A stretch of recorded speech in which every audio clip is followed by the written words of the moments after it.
Series review. I think I did. Well, anyways, I know I did a WrestleMania review this year. And I also did one in 2016. Actually, I did a Summerslam one in 2016, and I reviewed all SummerSlams. But like WrestleMania this year, I decided to pick 4. So let's talk about right now SummerSlam 1989. And this was a good show too. And I mean, it was very cool to see Tony Schiavone in WWF with Jesse the Body Ventura. They were in East Rutherford, New Jersey. And yeah, the Meadowlands Arena. This was a good show. Obviously, we all started off with the dark match. We have Dino Bravo, who defeated Coco Beware. I'm pretty sure that was a solid match. Coco Beware was actually in my hometown recently in a autograph signing. It was a Lucha Libre event. So, glad I missed it.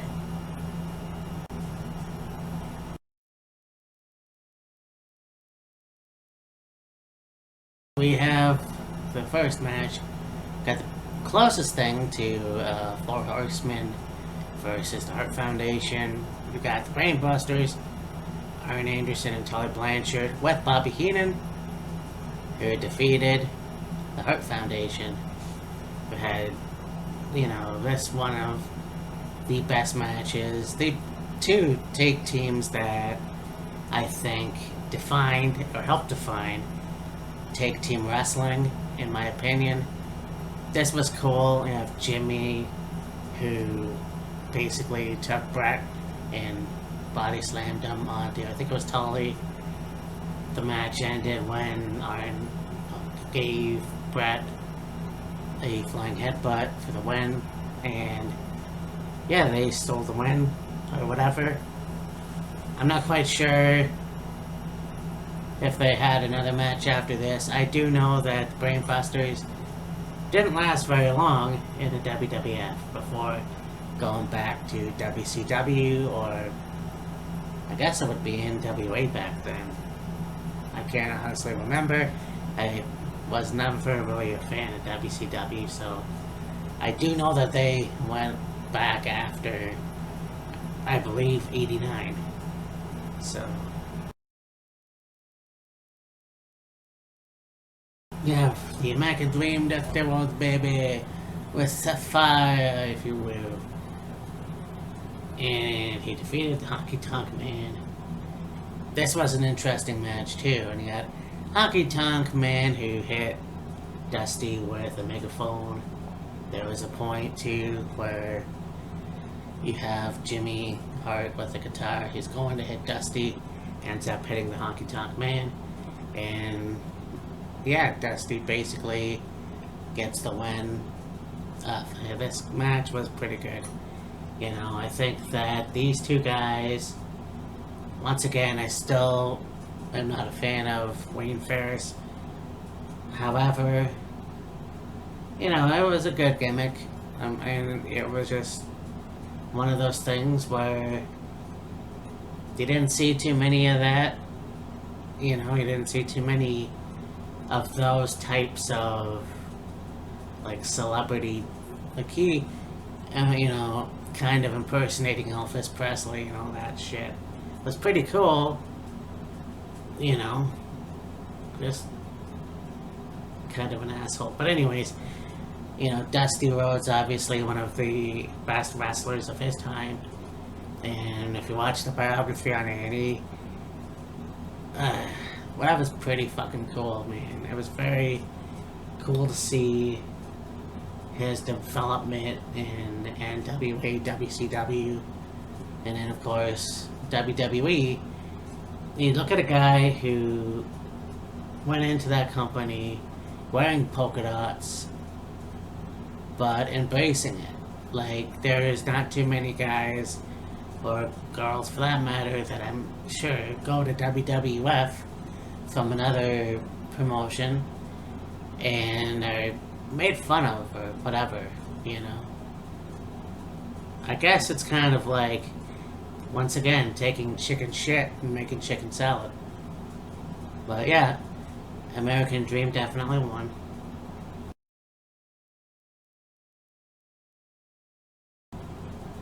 You have Mr. Perfect, who defeated Terry Taylor, the Red Rooster. And I had to do that. This was pretty cool too. Yeah, I think Terry Taylor was a good wrestler as well. And you know, yeah, speaker gimmicks. I'm not quite sure where they were going with this one. I mean, he did the chicken strut or rooster strut, whatever, with the head bobbing. This was pretty cool too. This match, you know, Mr. Perfect, Kurt Hennig was always one of those guys that I wish they did more with him, besides putting the Intercontinental title on him. Obviously, that was a very good call. But, you know, would he have made a good WWF champion? I don't know. Anyways, yeah, he did the perfect plex for the win. Very good match, you know. And obviously, having a much better career onwards. Six-man tag team, you got the Canadians, Rick Martel with the Fabulous RHODES, Jacques and Raymond with Slick and Jimmy Hart, who defeated Tito Santana and the Rockers. This was a pretty good match too, and I mean, the Rockers definitely worked well together in this one.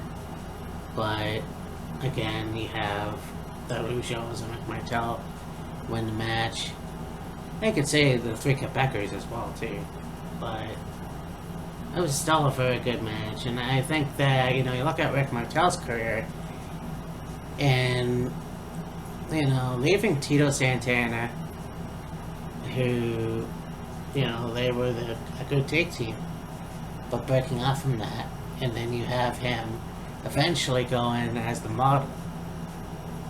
You know, you got the Jacques Rougeau, who became the Mountie, and then Raymond, who became a commentator. You know, this is back when, you know, I started watching wrestling, and this was a little, obviously, before I did, and then Tito obviously becoming the Matador, and then Shawn Michaels breaking off into what we know him as today, kind of. But yeah, this was a good match.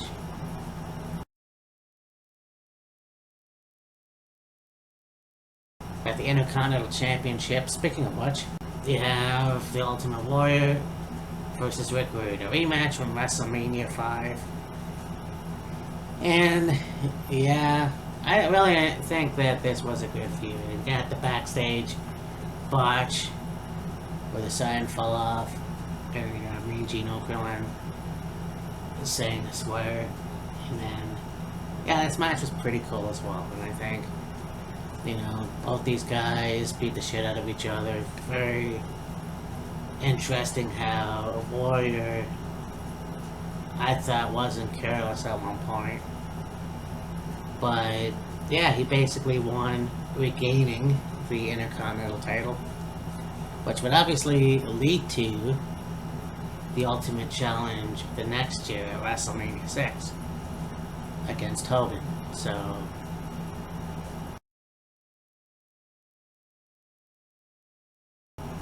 you got another six-man tag team match.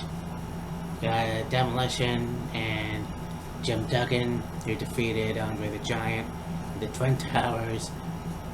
And so you have Axe and Smash. You got Jim Duggan, who painted his face with Old Glory as Jim Duggan and Elwood. And then you have Andre the Giant, Big Boss Man, and Akeem. Then you got Bobby Heenan and the Slickster in their corner. And so this match was very cool, and Demolition and Jimmy Hart worked very well together, obviously winning the match. And it was a very odd team, I guess. But very cool. And I mean, so Andre the Giant and the Twin Towers, I mean, I wish they would have had more matches as a team. But this was still a pretty good match. Yeah, Hercules Hernandez and Greg the Hammer Valentine. This match was pretty cool as well.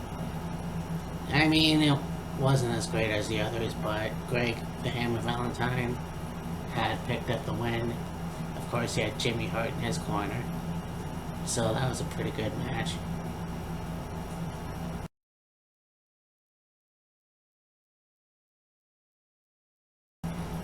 You have Ted DiBiase, the $1 Million Man, versus Jimmy Snuka, Superfly. And once again, it's like you look at this match, and it was very good. You know, these guys, you know, I think that Ted DiBiase could have had a much better singles run than he did. Superfly already had a good run in the early 80s, especially with the match with Don Morocco. But yeah, this was good. It was a count out, which obviously you know how I feel about those if you watch my videos. I don't get it. But I'm sure they had some more matches down the road.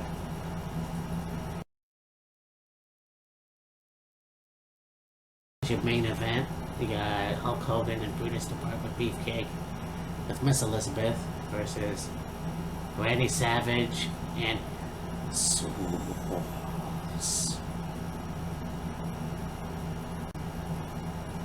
And you know, it's kind of funny. You take a movie like No Holds Barred with Hulk Hogan and Tiny or Lester, whatever the fuck his name was, Zeus, and then you bring Zeus into the WWF, which is, you wouldn't see that today, even in the 90s, that I'm aware of. Well, Sergeant Slaughter, well, you know what, Sergeant Slaughter was wrestling before he did G.I. Joe, so I mean, yeah, anyways, this was a good match too.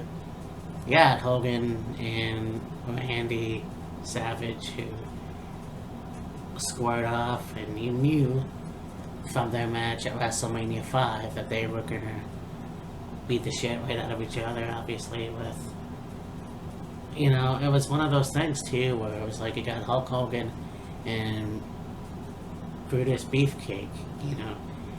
It was one of those things where Terry Bollea and Leslie are still besties, and the fact that it shows here.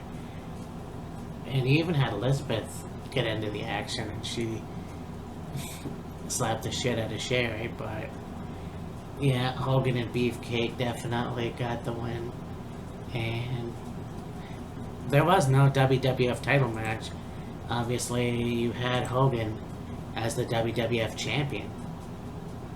So, I mean, yeah, you know, kind of sucks, but I guess at that time it was fine for what it was. But this was a good show. And next I'm going to go talk about SummerSlam 97. I don't think I covered that, but we'll see. Anyways, talk to you later. Bye. So you know that them cutting WCW was a long time coming. But you know, I think that there's this myth out there that Jamie Keller that's why he took pleasure in cutting WCW. I don't think that's the case at all. Because if you look at some of his earlier interviews, like